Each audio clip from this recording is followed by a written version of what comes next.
Bonjour tout le monde. 15h30, pas la plage horaire facile, on va dire ça comme ça. J'espère que vous avez encore un peu envie de nous écouter. Donc, ça nous fait très plaisir d'être ici cet après-midi pour présenter ce beau partenariat qu'on a fait avec BioLift.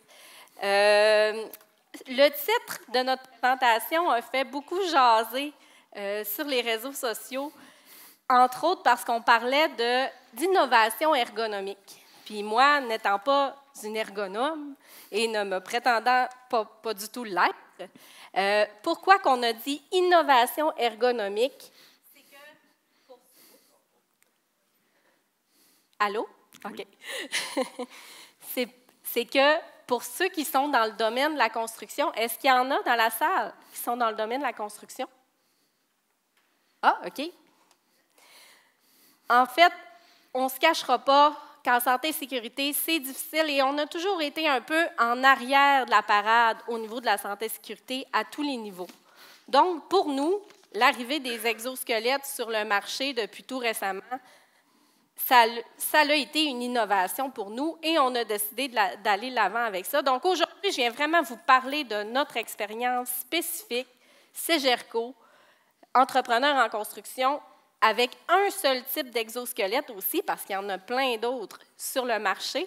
Donc, vraiment, c'est ça qu'on vient parler aujourd'hui. Donc, Cegerco, pour ceux qui ne nous connaissent pas, petite question quiz. Est-ce qu'il y en a qui seraient capables de dire dans quelle ville est notre siège social? C'est facile, hein? Pourquoi tout le monde est au courant? J'en ai pas parlé. Donc, on est au Saguenay. Comme vous l'avez sans doute remarqué par mon accent, c'est difficile à cacher. On a été fondé au Saguenay en 1976 par un fondateur qui vient du Saguenay. Mais on a des chantiers à travers la province, principalement ces temps-ci dans la région de Montréal.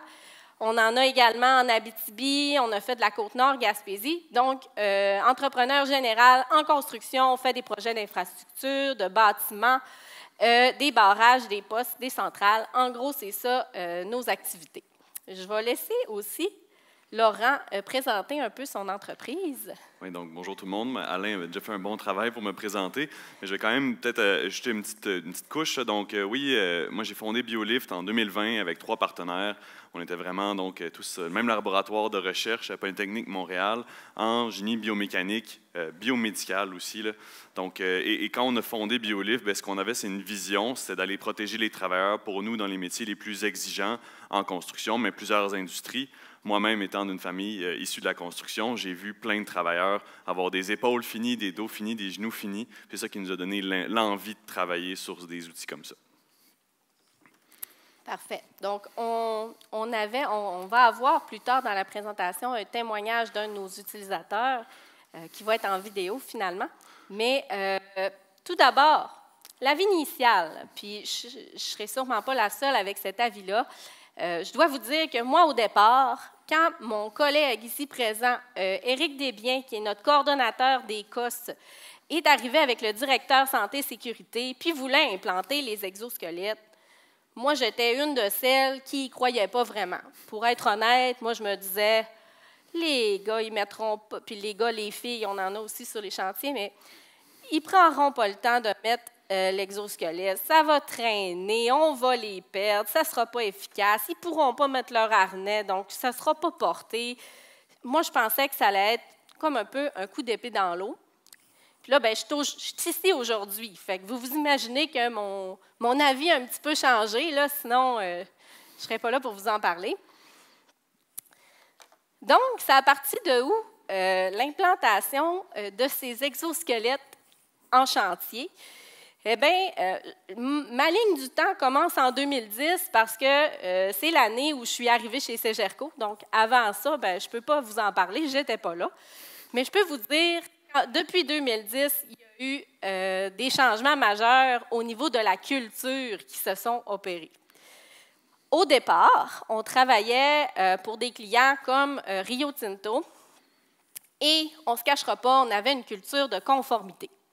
C'est-à-dire que si Rio Tinto nous disait qu'on devait faire une réunion de début de quart puis une pause sécurité par semaine, c'est ça qu'on faisait, notre client nous le demandait. Puis ça a été ça quand même pendant quelques années, jusqu'à temps qu'on voit vraiment les résultats de ce que ça apportait de travailler en prévention, de travailler en santé-sécurité, puis que ça devienne pour nous aussi une valeur d'entreprise vraiment importante. Mais on a passé par plusieurs étapes, puis ça n'a pas été nécessairement évident.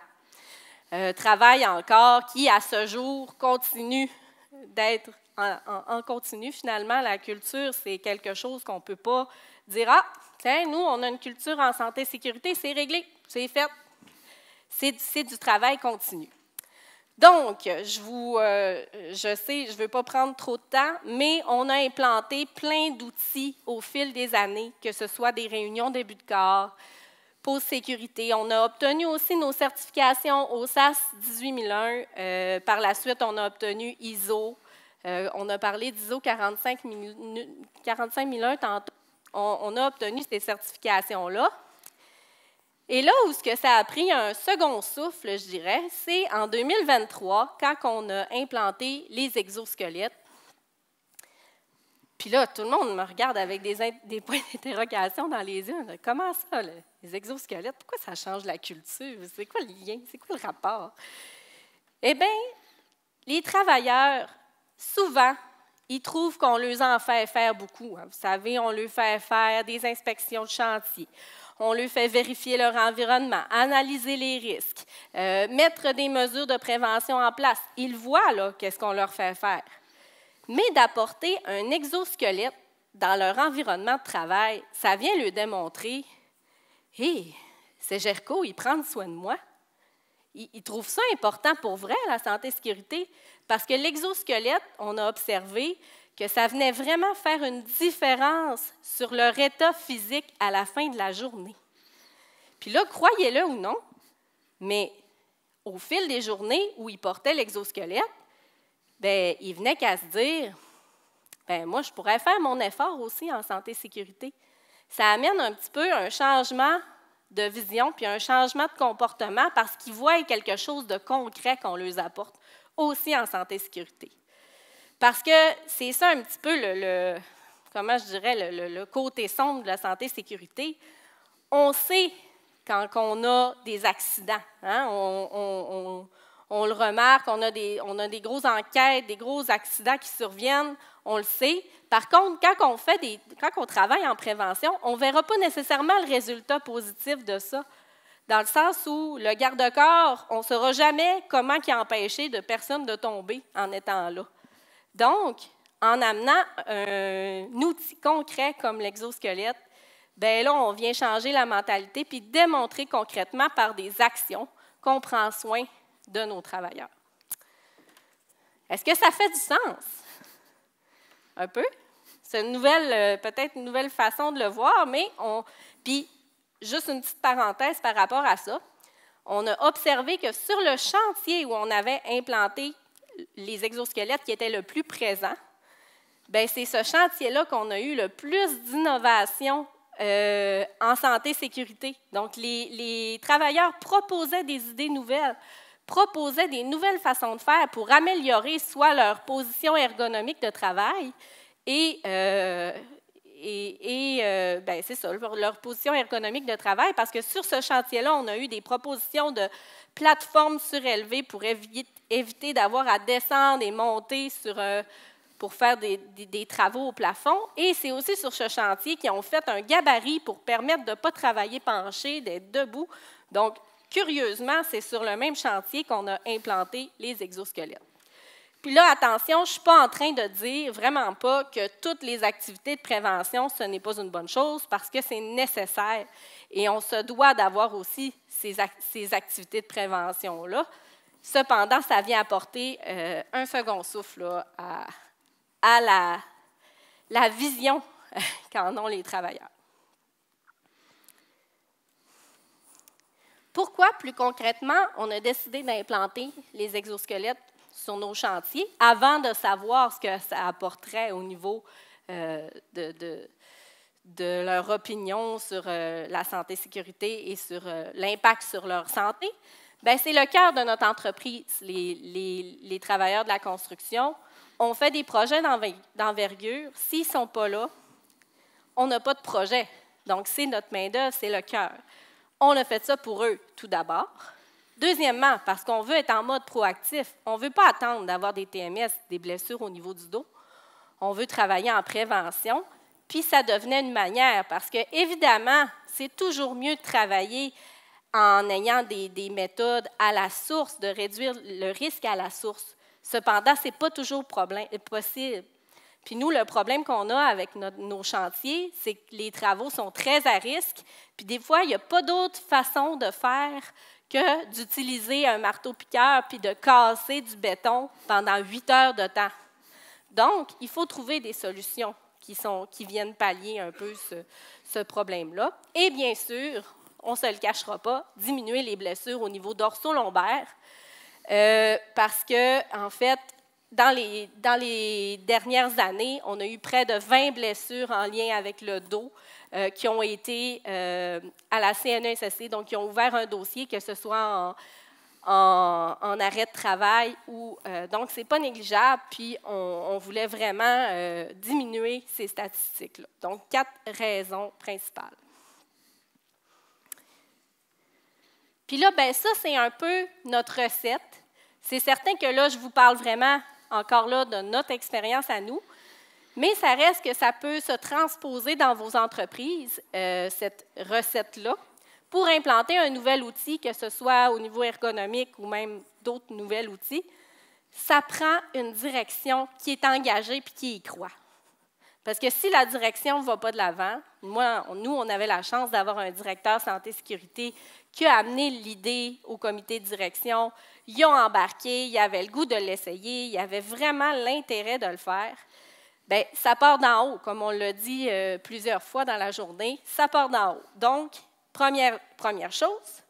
Deuxièmement, ça prend quelqu'un sur le terrain qui est attitré à former les gens, informer les gens sur ce nouvel outil-là, parce qu'on ne peut pas dire, OK, bon, semaine prochaine, on envoie 6 exosquelettes sur ce chantier-là, organisez-vous avec, puis merci, bonsoir. Bien, chez nous, c'est mon collègue Éric qui est ici, qui a été cet agent-là de changement, la personne ressource qui était dédiée au projet des exosquelettes. Et ça prend ça, en fait, parce que la direction va communiquer des attentes claires à tous les niveaux par rapport à ces exosquelettes-là, mais on veut que ces attentes-là, ils se rendent au chantier et soient faites au chantier. Si on fait juste acheter des exosquelettes, puis pas dire, bien, nous, on veut que vous les utilisiez pour telle chose, qu'on ne donne pas de raison de le faire, bien, ça ne marchera pas non plus. On va se retrouver avec des exosquelettes qui vont se retrouver dans un placard, puis les gens ne les utiliseront pas. Puis, il faut les supporter, nos équipes qui portent ça, parce qu'ils ont peut-être des questions, ils ont peut-être des informations à demander.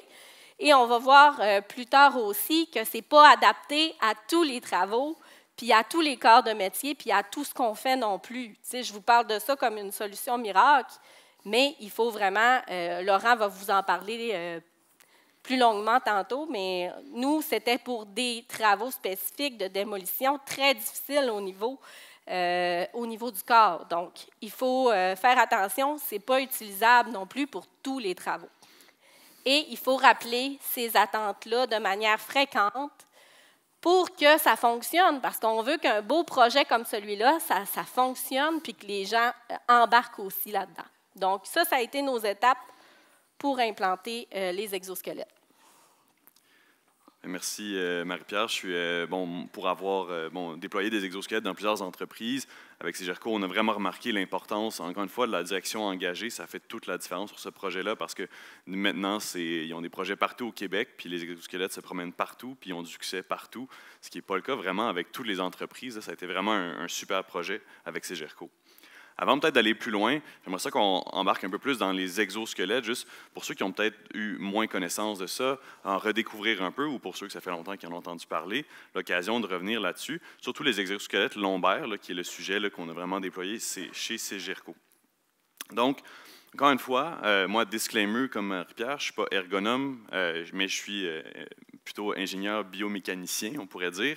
Donc, je veux juste revenir sur les principes de base de la biomécanique, mais on s'entend, il y a beaucoup plus à ça là, que je vais en présenter aujourd'hui.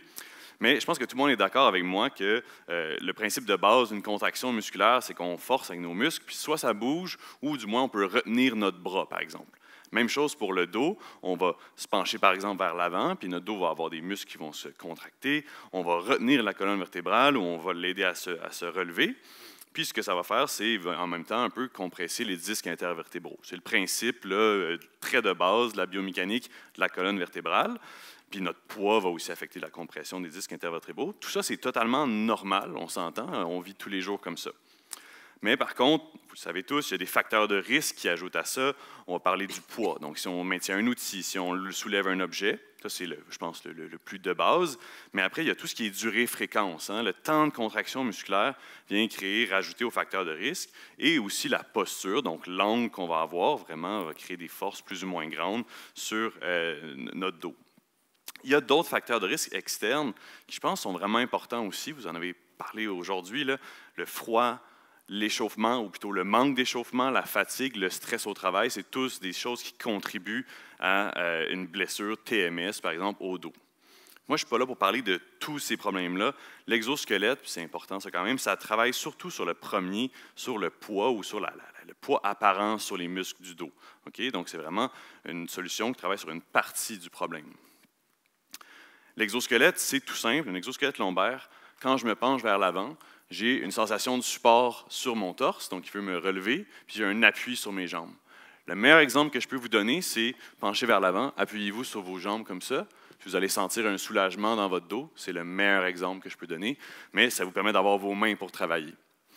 Donc, c'est vraiment ça l'idée de l'exosquelette. Donc, on vient créer éventuellement en plus une réduction sur l'activité musculaire, donc éventuellement sur le facteur de risque du poids. Donc, c'est vraiment là-dessus qu'on se concentre avec l'exosquelette. Donc, c'est quelque chose qu'on a quand même étudié. Hein? L'exosquelette, il faut faire des études là-dessus. C'est une nouvelle technologie, évidemment. On travaille avec l'Université de Concordia. On travaille aussi avec d'autres partenaires universitaires en recherche. On a fait une étude préliminaire avec des gens qui posent l'armature d'acier. Je ne sais pas si vous les avez déjà vus, eux, sur les chantiers. J'espère que le micro ne va pas lâcher si je fais ça. Mais ils travaillent toujours penchés vers l'avant. Vous voyez les belles positions ici, très peu ergonomiques. Mais c'est leur façon de travailler rapidement. Okay? Puis c'est un peu comme ça qu'ils se font coacher, parce que ça a été à l'école de pose d'armature d'acier, puis c'est vraiment là, les techniques montrées par les travailleurs. Okay? Donc, avec eux, on a fait des tests, ça c'est donc avec les étudiants qui étaient à la fin de leur programme, puis on a fait des essais sans exosquelette, avec exosquelette. Puis ce que vous voyez là, donc en blanc, c'est l'activité musculaire. Donc l'activité musculaire n'est pas la force musculaire, mais est une corrélation vers la force musculaire. Okay? Puis on a vraiment vécu des différences entre 27 et 44 de réduction de l'activité musculaire. Donc, on voit que ça peut quand même faire une bonne différence dans certaines tâches où on est très penché, comme eux, par exemple. Ce qu'on voit, c'est qu'il y a 27 à 44. Donc, ça veut dire que ça varie. Puis, il peut même avoir, là, je ne l'ai pas montré ici, mais il y a même des endroits où on a 0, par exemple, si les gens ils travaillaient juste droit, le dos pas penché, bien, on a 0 aide. Fait que ce qui est important ici, ce que je veux dire, c'est il faut identifier les bonnes tâches, les bonnes travaux. C'est ce que Marie-Pierre disait. Je pense qu'avant de faire ça, puis là, il y a plein d'ergonomes dans la salle et de gens qui se spécialisent là-dedans, il y a plein d'autres choses à faire. Il y a une analyse, est-ce qu'on peut changer les méthodes de travail avant d'amener un exosquelette? Ce que moi, je vais vous parler, c'est vous vous dites, OK, nous, on n'a pas le choix, on est rendu à tester une technologie de type exosquelette. Voici mes recommandations pour vous. Okay? Donc, première chose, identifier les types de tâches, les travaux à risque. Nous, ce qu'on a vu pour l'adoption des travailleurs, c'est qu'il faut que les travaux soient constants, récurrents. Donc, ce que je veux dire par là, c'est constant, on fait la même tâche pendant, par exemple, 1 heure, et récurrent dans la semaine, une fois par jour ou à chaque semaine, au moins. Et j'ai mis sur plus d'1 heure, parce que si ça dure juste 5 minutes, 10 minutes, ils vont-tu vraiment aller chercher l'exosquelette pour le mettre? Puis surtout, ils vont-tu voir une différence pour 5 à 10 minutes? Dans certains cas, oui, mais en général, ils n'en voient pas vraiment. Donc, c'est important que la tâche dure à peu près 1 heure et plus dans une journée. Sinon, ça va être dur d'avoir de l'adoption par les travailleurs. Ensuite, bien évidemment, Il faut savoir, j'achète un exosquelette pour quelle tâche? Si c'est pour des postures penchées vers l'avant, maintenir un outil, comme l'image du centre, c'est chez Cegerco, ou à droite, déplacer des objets lourds. Là, on peut parler d'un exosquelette lombaire, mais ça peut être pour des tâches pour les épaules. Il y a des exosquelettes pour les épaules. Il y en a plusieurs. Okay? Donc là, c'est là il faut un peu chercher le type d'exosquelette. Puis si vous avez des questions, vous pouvez venir me voir après. On les connaît pas mal tous, les compagnies qui sont nos concurrents. Ça nous fait plaisir de les recommander parce qu'en fait, ça fait juste améliorer les milieux de travail. Là, okay? Donc, deuxième recommandation, je pense que c'est la plus importante que j'ai à vous parler aujourd'hui, c'est vraiment la motivation des travailleurs. Ça reste eux qui vont le porter. C'est vraiment physique, c'est comme un harnais. Il faut qu'ils soient vraiment partants de l'utiliser. Il y a deux motivations pour moi. Il y a la court terme, donc il faut vraiment qu'ils aient envie de l'essayer. Puis à long terme, ce n'est pas tant de la motivation, c'est qu'il faut qu'ils perçoivent une valeur. Okay? C'est dur de valider la deuxième avant d'avoir commencé un projet, on s'entend. Mais pour s'assurer de la première, c'est commencer par présenter l'exosquelette. Vous avez identifié les tâches, il y a des problèmes. Vous arrivez juste avec un petit dépliant. « Hey, regarde, ça t'intéresse-tu? As-tu déjà vu ça? Va voir la vidéo. » Ils vont peut-être vous dire « Moi, je m'en fous, je ne veux pas essayer ça. » Puis c'est correct. Après ça, on peut travailler un peu, faire l'éducation. Mais s'ils commencent comme ça, la location ou l'achat de l'exosquelette ne va peut-être pas être fructueux. Il faut quand même s'y remettre à leur opinion. Puis ensuite, c'est surtout important de les inclure à la démonstration. J'ai fait trop de démonstrations dans un bureau avec 4 cadres, 4 gestionnaires qui me disent « Ah, ben, je pense que ça pourrait marcher, on va vous en acheter 5. » OK, mais en fait, là, ça arrive sur le chantier, puis il n'y a personne qui sait comment s'en servir, il n'y a personne qui a envie de s'en servir surtout. Donc ça, je pense que c'est ma plus importante. Il faut que les travailleurs aient envie de porter un outil comme ça. Je pense que c'est la base, là, mais en même temps, c'est important de le rappeler. Troisième recommandation, vous avez acheté des exosquelettes, vous arrivez sur les chantiers, ou dans votre industrie, et comment on intègre ça? Bien, c'est vraiment s'assurer de travailler. Les deux points premiers sont vraiment les plus importants. Là. On s'entend gestionnaire. J'ai mis opération et santé, sécurité, environnement, qualité. Pourquoi opération? C'est que l'exosquelette, ça peut potentiellement être aussi une notion d'opération pour vous réduire les absences, par exemple, dû à des blessures. Ça fait-tu augmenter, par exemple, ou diminuer les pertes de temps au travail? Les gens d'opération, c'est important qu'ils soient conscients de ça pour qu'ils peut-être changent la façon de travailler et le flux de travail, désolé l'anglicisme, pour intégrer l'exosquelette, par exemple. Ensuite, bien, les travailleurs, comme j'ai dit tantôt, il faut qu'ils aient envie de le porter. J'ai rajouté fabricants, détaillants, parce que parfois, ces gens-là vont offrir des formations, venir sur le chantier, vous aider à ce que l'exosquelette soit utilisé à la meilleure façon, les meilleurs ajustements, etc. Donc là, j'ai passé un peu sur l'exosquelette plus général, parler un peu plus de ce qu'on a fait chez Cegerco. Donc, l'exosquelette lombaire, donc ça a été un projet en 2023. Notre exosquelette lombaire s'ajuste, donc c'est un support qui est entre 18 et 60 livres là, de support, donc ça peut vraiment être très, très fort, on s'entend là. Ça peut lever un outil qui va faire une grosse différence pour les travailleurs. On a un exosquelette qui a les côtés du corps complètement dégagés. Pourquoi on a fait ça? C'est que souvent, on peut être encombré sur un chantier ou dans une zone un peu plus serrée, là, si on veut, donc ça permet de l'exosquelette se promène plus facilement dans des endroits variés. Une taille unique ajustable, ça, je pense que c'est un point important. Ça permet de changer l'exosquelette entre les personnes, de pouvoir l'utiliser avec vraiment plusieurs équipes. Puis également un poids là, de 8 livres. J'ai mis 8 livres. On est rendu à 9 livres avec la nouvelle version, parce que j'ai la version 24 sur moi. Donc voilà, donc ça c'est l'exosquelette qui a été utilisé. Le projet chez Cegerco, donc c'était un projet où on a mis 8 exosquelettes sur plusieurs chantiers. On a eu 517 heures d'utilisation l'année dernière. Donc, quand même pas mal d'heures d'utilisation en à peine là, quelques mois, 6 mois. Donc, ça a été assez concluant, assez rapidement avec les équipes là, de Cegerco. Ça représente certains exosquelettes utilisés 32 heures par semaine. Donc, vous pouvez vous imaginer à quel point ça a fait une différence pour ces travailleurs-là. Parce que ces gens-là, il y avait le dos penché à 60 degrés en moyenne. Donc, ça veut dire à peu près comme ça. Toute la journée, 8 heures de long. C'est assez penché. 4500 flexions du dos. Puis, si on calcule avec la force que l'exosquelette peut donner, ça donne à peu près 270 000 livres supportés sur le dos des travailleurs. Donc, je vais juste vous donner une idée de, à long terme, qu'est-ce que l'exosquelette peut apporter. C'est surtout ça le point que je veux faire ici. Puis, l'exosquelette a été utilisé par plus d'une dizaine de travailleurs. Là, on a même compté 15 la dernière fois. 10, 15. Entre 10 et 15. C'est 15 personnes qui n'ont pas eu de blessure. Est-ce que c'est parce que c'est l'exosquelette qui les a causées? Très, très dur à dire. Mais le point, c'est juste que c'est 15 travailleurs qui sont encore en santé et qui sont contents d'utiliser l'exosquelette. Donc là, j'ai une petite statistique qui n'était pas dans la bonne étape, mais on a une moyenne de 5 heures par semaine d'utilisation. Donc, on va vous présenter une petite vidéo ici qui, en fait, c'est surtout la deuxième partie qu'on voulait montrer. On était supposé avoir un témoignage en live d'un travailleur, mais on vous allez avoir un petit abrégé dans la vidéo. Malheureusement, on n'a pas pu faire la connexion là, avec lui. Donc, est-ce que je pars? Voilà.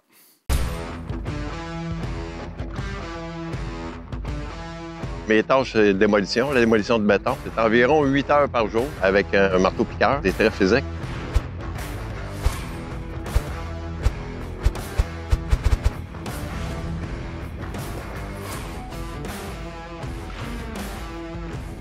C'est Sogerco, on est un entrepreneur spécialisé en travaux de génie civil, travaux de bâtiment et des travaux de grande importance. C'est Sogerco, notre valeur principale, c'est la santé et sécurité.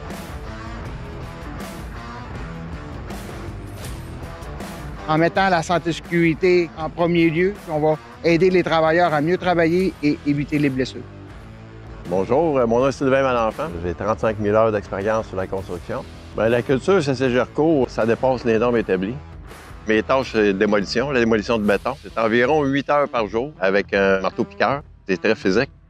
BioLift va venir nous aider à compenser une certaine force puis beaucoup moins de douleur à la fin de leur journée de travail.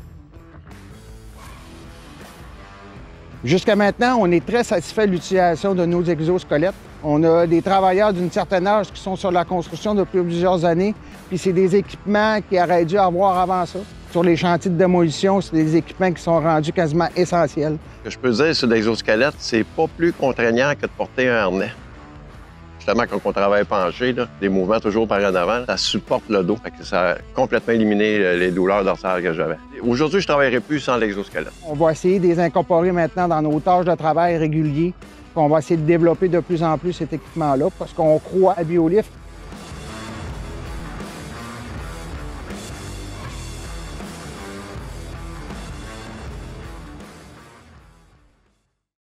Donc, c'est ça. Sylvain, en fait, s'il avait été là aujourd'hui, il pourrait lui-même vous dire qu'il ne faisait plus de kayak, il ne faisait plus de vélo parce que ses journées étaient trop difficiles. 8 heures sur ce genre d'équipement-là, c'est extrêmement épuisant pour le corps. Et après l'implantation de l'exosquelette, il dit c'était le jour et la nuit. J'étais capable de retourner chez nous le soir, puis de vaquer à mes occupations comme d'habitude. D'habitude, j'étais supposée de prendre des siestes la fin de semaine pour essayer de reprendre de l'énergie et tout ça. Puis avec l'exosquelette, vraiment, ça avait changé la tâche là, pour lui. Donc ça, c'est positif parce qu'au niveau aussi, la main-d'œuvre est difficile à aller chercher, on le sait. Donc si on est capable de garder avec nous ces bons travailleurs-là qui ont travaillé toute leur vie, puis que là, bien, c'est sûr, le corps, à un moment donné, ça a ses limites. Donc, ça a des avantages aussi au niveau de la main-d'œuvre. Donc, je vous ai fait rapidement la démonstration tantôt. S'il y en a qui veulent laisser l'exosquelette, viendrez me voir après. Je pense qu'on va garder le temps pour des questions. C'est peut-être intéressant pour tout le monde. Donc, je passerai plus vers la conclusion de notre présentation. Donc, les exosquelettes, ça fait longtemps qu'on en entend parler, peut-être 7-8 ans là, au Québec. Je pense qu'il y a eu plusieurs exemples, plusieurs technologies. Je pense que on m'avait demandé, quand j'ai préparé cette présentation-là, de dire ça s'en va où les exosquelettes, c'est quoi le futur? Bien, moi, j'ai un peu envie de dire c'est plus comme le présent, les exosquelettes. On est rendu là. En 1970, GE a sorti la monstruosité qui est ici. Le but, c'était d'augmenter les capacités humaines au travail, d'être plus fort, plus rapide, etc. Mais on s'est rendu compte, en fait, que l'exosquelette actuellement industriel, c'est beaucoup plus axé vers réduire l'intensité au travail, l'effort au travail, protéger et agir en prévention. Puis, ce qui a permis ça, c'est des innovations beaucoup plus simples, beaucoup plus légères. Il n'y a pas de moteur et pas de batterie dans l'exosquelette. L'idée, c'est que ça n'a pas besoin d'être géré, il n'y a pas besoin vraiment d'entretien sur un système comme ça. Et c'est ça, l'idée, c'est que ça soit adopté, en fait, par les gens sur les chantiers pour faire la différence. Donc, Puis c'est ça, ben moi, la conclusion, c'est que c'est certain qu'implanter des exosquelettes sur un chantier, ça vient changer la façon de voir la santé et sécurité des travailleurs. Des fois, il y en a que ça leur prend plus de concret. Il n'y a pas tout le monde qui est à la même place au niveau de la culture. Bien, en mettant des outils comme ça, ils ont le goût de participer avec nous à à l'analyse des risques puis à trouver des solutions pour leurs tâches. Puis on l'a vraiment vu là, sur les chantiers sur lesquels on l'a implanté. Puis je terminerai en disant, je vous remercie pour votre écoute puis votre présence encore à cette heure-ci. C'est bien apprécié. Puis j'espère que vous avez apprécié la présentation aussi.